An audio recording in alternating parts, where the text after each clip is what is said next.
寄ってらっしゃい、見てらっしゃい。闇芝居の時間だ。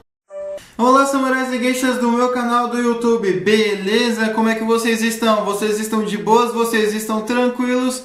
Então tá tudo bem. Primeiramente, recado rápido, recado básico. Segue lá no Insta, eu faço votação ou eu aviso qual vai ser o próximo vídeo. Segundo recado, curte a página do canal no Face, eu faço postagens diárias, curiosidades rápidas, coisas que não dá pra ficar postando aqui no canal toda hora. E por último, mas não menos importante, eu vou deixar tanto no card quanto na descrição as últimas 5 teorias, beleza? E quem já puder dar aquele apoio logo no início, eu agradeço.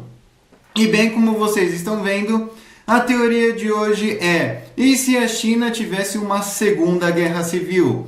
E essa teoria não é uma teoria minha, e sim a teoria de um inscrito. E bem, para quem não conhece o quadro de teorias, eu pego fatos que poderiam ter dado certo, aí eu modo de uma maneira plausível para que nossa teoria ocorra. Nada é assim, aconteceu porque eu quis, entende? Eu também sempre pego os 3 fatos mais importantes mundialmente falando: Primeira Guerra Mundial, Segunda Guerra Mundial, Guerra Fria e por último as conclusões, beleza? Mas enfim, sem enrolação que eu já enrolei demais, vamos direto ao vídeo. E bem, eu sei que durante a história da China já teve um monte de guerra civil, um monte de gente já foi zerado e tal, mas aqui nós estamos partindo do pressuposto,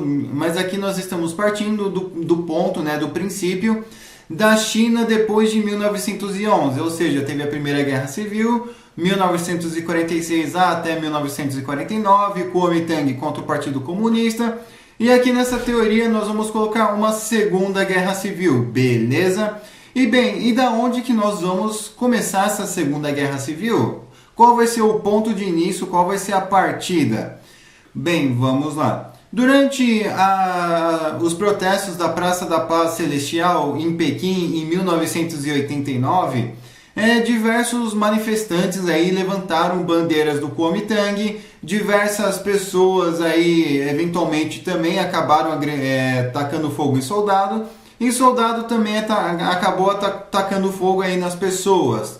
Mas mesmo depois desse tumulto aí, né, não houve uma guerra civil. Depois ficou por isso mesmo, e hoje em dia na China ninguém mais se lembra disso. Mas como é que seria se tivesse uma guerra civil e quais seriam os primeiros passos para ter uma guerra civil? Vamos lá. Vamos supor, né, que o protesto aí da Praça da Paz Celestial tenha começado um pouco antes, ainda em 1989, né, com a fragilidade da União Soviética, mas um pouco antes aí de fato da União Soviética cair. Então vamos supor aí que começa aí uma pancadaria e tal, e os protestos acabam sendo muito mais intensos, e o exército e a polícia chinesa aí acabam tendo que se intensificar um pouco mais aí, né, na região de Pequim. E vamos supor que não só fique em Pequim, mas que o protesto aí acabe se espalhando, né, por basicamente grandes partes aí das regiões da China. E com isso, né, o Tibete e Xinjiang poderiam esperar essa fragilidade e observar, e a partir desse momento eles basicamente iriam declarar independência, ou até então, né, partir para cima aí de segurança, de soldados, né, que estavam ali, já que a fronteira, já que a vigilância não era tão prioridade, né, a prioridade era conter os protestos. Então vamos supor, né, que a partir desse momento, né, as coisas comecem a desandar, né, tibetanos e uigures comecem a atacar os policiais chineses na intenção de fazer com que eles percam as armas, fazer com que eles, né, tenham mais armas, passem mais informações. Então a partir desse momento, né, os uigures e os tibetanos, né, eles já vão ali atacar, levando em conta que os uigures eles já têm uma certa milícia, já têm, né, um certo treinamento, então eles basicamente, né, já teriam uma vantagem aí. Então a prioridade nesse momento, né, a China não iria ver o Tibete e Xinjiang como prioridade, pois eles sabiam que iriam ser fácil de conter. Mas, né, a partir desse momento, né, né, os protestos vão rolando, E com isso a Índia passa a armar os tibetanos através do Butão ou até mesmo através do Nepal, né? O que eu acho que seria um pouquinho difícil, mas vamos supor aí que ou através até mesmo da Caxemira, mesmo que sejam territórios montanhosos e tal, eles vão arrumar um jeito aí de levar as armas. Já a Turquia e a Arábia Saudita, de certa forma, aí, eles podiam acabar armando aí o pessoal aí de Xinjiang, né, justamente principalmente a Turquia, né, Turcomenistão e tal, Turquistão, alguma coisa assim. Então já querer basicamente ter um papel de protagonismo aí, enfim, eles basicamente iriam querer sim armar os uigures. E ok, a partir desse momento as coisas iam ficando tensas, né? Aí, ok, pode-se dizer que se startou a guerra civil, mas eu acho que no início seria uma operação de contenção, né? Operação de contenção. Já na China continental, eu acredito que sim, algumas milícias, algumas pessoas podem acabar se armando, ou então até mesmo os soldados, né? Eles podem acabar mudando de lado, vendo, pô, por que a gente está aqui, a gente está sofrendo igual, a gente é povo também, então eles podem sim acabar mudando de lado e talvez até mesmo, né, lógico que seria difícil, e isso a gente já está falando mais aí pro finalzinho aí de 1989, tá? O protesto aí tá rolando, muita gente sendo zerada, a maioria deles aí até então manifestantes, tá?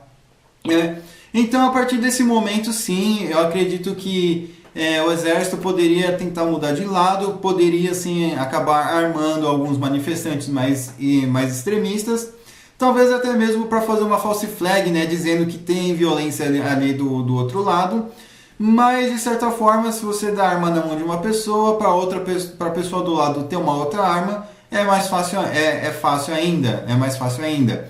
Então sim, eu acredito que poderia acabar se intensificando, né? Já Taiwan seria completamente espionado, né? Mas eu acredito que sim, eventualmente aí no início dos anos 90, então na metade aí de 1990, eles vão começar a armar aí algumas pessoas do sul através de Xiamen, né? Vamos supor aí que tem alguns voluntários, alguns exilados aí do Kuomintang, alguns exilados aí de Taiwan, né, que foram para a China justamente para espiar e acabaram indo para uma luta armada. Então, a partir desse momento, sim, né, pode o Kuomintang ali, Taiwan, mesmo que de um modo indireto, para não se envolver, armar essas pessoas aí através, sei lá, de espiões, enfim.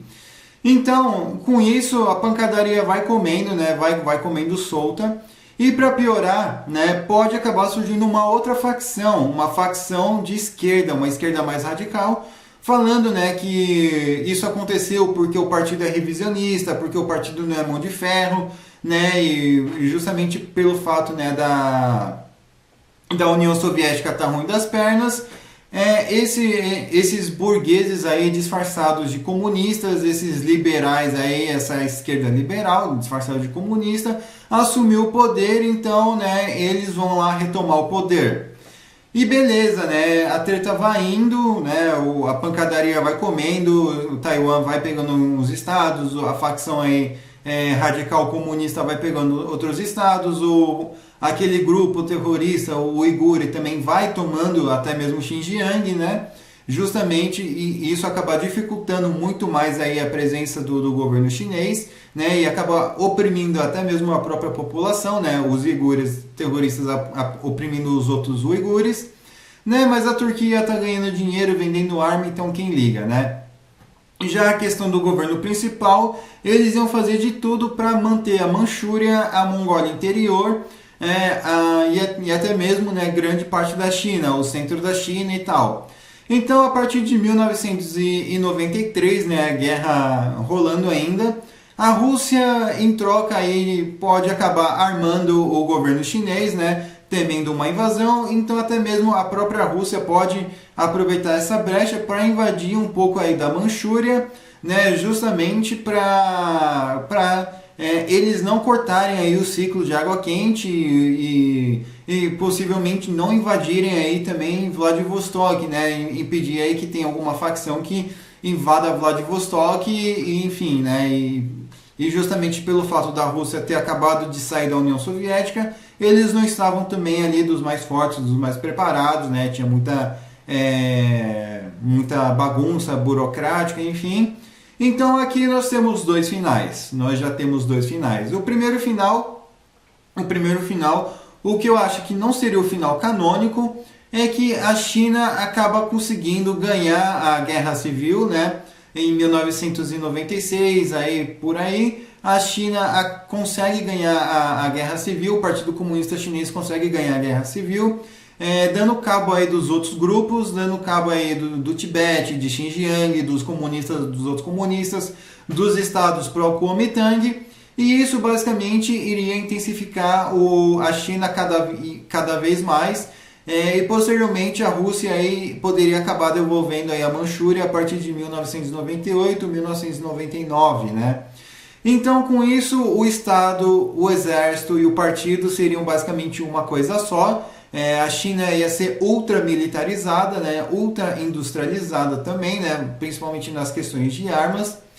Os Estados Unidos ia tentar manter umas boas relações, o Japão ia ver o negócio meio hostil, a Coreia do Norte, né, não ia ficar preocupado, mas a Rússia ia, a Mongólia ia ficar preocupada, o Cazaquistão ia ficar preocupado, o Vietnã preocupado, Birmania preocupada, e a Índia muito mais preocupado ainda, né, justamente porque a China ia estar extremamente armada, extremamente bélica, e muito provavelmente eles iam comemorar, né, chamando de a nova guerra de libertação, né, dos burgueses de esquerda, dos falsos revolucionários, ou então dos revolucionários revisionários, né? Ô louco, essa aí até que ficou boa, hein? Então, né, a China ia estar fechado, mas ao mesmo tempo, já a questão de Hong Kong, né, não ia ser um país com dois sistemas, ia ser tudo vigiado, extremamente vigiado. Já a questão aí de Taiwan, né, também seria bem tenso com novos basicamente novas patrulhas, novas violações aéreas, marítimas e talvez, né, quem sabe aí ameaçando muito mais agressivamente a ilha, né? O que provavelmente prejudicaria as relações entre China e Estados Unidos.